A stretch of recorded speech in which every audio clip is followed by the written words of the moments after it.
Selamat malam, salam sejahtera. Baru-baru ini 3 PRN telah diadakan. PRN Melaka, Johor, Sarawak, dan yang terawal adalah PRN Sabah. Namun demikian, ada ramai orang cakap PRN itu diadakan untuk mencari kestabilan politik dalam negeri juga. Mereka kata, ramai orang ahli politik ini kata, PRN itu perlu diadakan dengan segera untuk mencari kestabilan politik di dalam negeri itu. Aku pun tak pasti siapa yang menyebabkan beradanya negeri itu dalam ketidakstabilan politik. Adakah itu Barisan Nasional ataupun Pakatan Harapan? Aku pun tak tahu siapa. Anda mungkin ada jawabannya. Walau bagaimanapun, adakah PRN itu telah mencapai objektifnya, yaitu mau mendapatkan mandat rakyat dan menstabilkan semula kerajaan negeri itu? Adakah objektifnya tercapai? Malam ini kita nak ulas. Sila tinggalkan komen Anda sebelum saya mengulas tentang isu ini. Saya nak buktikan kepada kamu semua bahwa PRN itu boleh mencapai kestabilan politik, tetapi pada masa yang sama juga tidak mencapai objektif, yaitu mendapatkan kestabilan politik di negeri tersebut, walaupun kononnya undi telah menentukannya. Hari ini tular di Agenda Daily, satu laporan daripada Sinchu Daily mengatakan bahwa kemulut politik di Melaka tidak berakhir, tidak selesai, bahkan mengikut laporan dalam Agenda Daily yang dipetik daripada laporan Sinchu Daily, Ketua Menteri Melaka kini berisiko berdepan undi tak percaya. Dalam tajuk utama ini, Ketua Menteri Melaka berdepan undi tak percaya, kata Sinchu Daily. Jadi itulah yang sebabnya aku katakan kepada Anda semua penonton di dalam konten channel ini kali ini, bahwa PRN itu boleh mencapai kestabilan politik, tetapi pada masa yang sama tidak juga mencapai objektifnya. Setakat ini yang aku lihat, yang mencapai objektifnya setakat ini baru Sarawak. Kenapa? Sarawak tidak ada apa-apa isu di dalam PRN. Yang selesai saja PRN, semuanya berjalan lancar, smooth seperti sedia kala, bahkan majoritinya makin besar untuk kerajaan. Tetapi di Melaka belum selesai. Di Johor sudah selesai, tetapi masih terbawa-bawa.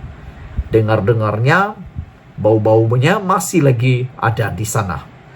Ini melibatkan tentang pemilihan Ketua Menteri Besar di Johor.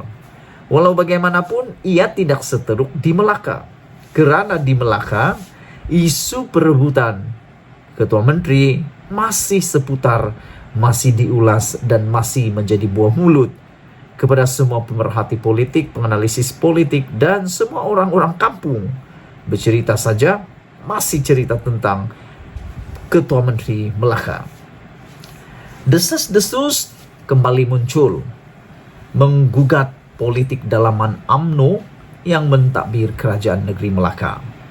Apabila Ketua Menteri Melaka, Datuk Seri Sulaiman Mat Ali, dilapor berkemungkinan berdepan undi tidak percaya. Kadang-kadang bila aku baca ulasan begini, aku jadi fed up, putus asa, meluat, dan macam-macam perasaan bercampur baur.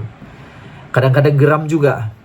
Rakyat begitu bersusah payah buang undi, mengundi, akhirnya masih juga berlaku ketidakstabilan politik, bahkan berlaku lagi undi tidak percaya. Aku tak tahulah sampai bila undi tidak percaya ini berhenti. Sampai bila takkan nak cantas-mencantas lagi? Kenapa? Ada lebih hebatkah daripada Ketua Menteri Melaka sekarang ini? Apa tujuan dicantas pun kita tidak tahu. Mungkin Anda tahu, berikan komen kamu. FMT yang memetik laporan Sinju Daily melaporkan, Sulaiman mungkin berdepan undi tidak percaya pada sidang Dewan Undangan Negeri DUN yang akan bermula 25 Julai depan. Siapa yang akan mulakan undi tidak percaya ini, kita tengoklah nanti. Adakah daripada Pakatan Harapan atau daripada blok kerajaan sendiri khususnya UMNO? Kalau daripada UMNO maka berulang lagi lah. Punca bubar Melaka dulu, UMNO juga yang tarik diri, tarik sokongan. Jadi kalau ada lagi undi tidak percaya, kalau itu datang daripada PH, tidak apalah. Itu sudah biasa pembangkang nak mau tengok keabsahannya. Tapi kalau datang daripada blok kerajaan sendiri, itu luar biasa dan memang tak biasa kita alaminya. Akhbar itu memetik, sumber sebagai berkata, Pengerusi Badan Perhubungan UMNO Melaka Datuk Seri Abdul Rauf Yusuf berhasrat mengambil alih jawatan daripada Sulaiman. Jadi kalau ini benar, bermaksud UMNO lawan UMNO semula di Melaka. Kalau begitu tak payahlah ada PH lagi di sana lah kan. Baik lagi UMNO lawan UMNO. Rauf yang juga ahli Dewan Undangan Negeri Adun Tanjung Bidara sebelum ini dikaitkan dengan usaha merampas jawatan itu, tetapi beliau sudah beberapa kali menafikannya. Pertelingkahan berhubung pelantikan Sulaiman sebagai Ketua Menteri Melaka tercetus selepas BN menang besar pada PRN 20 November tahun lalu. Malah, tanpa menunggu pagi ini, Adun Lendu itu tergesa-gesa mengangkat sumpah jawatan Ketua Menteri ke-13 kira-kira pukul 1 pagi pada 21 November lalu. Ini rekod Malaysia, angkat sumpah seawal pukul 1 pagi.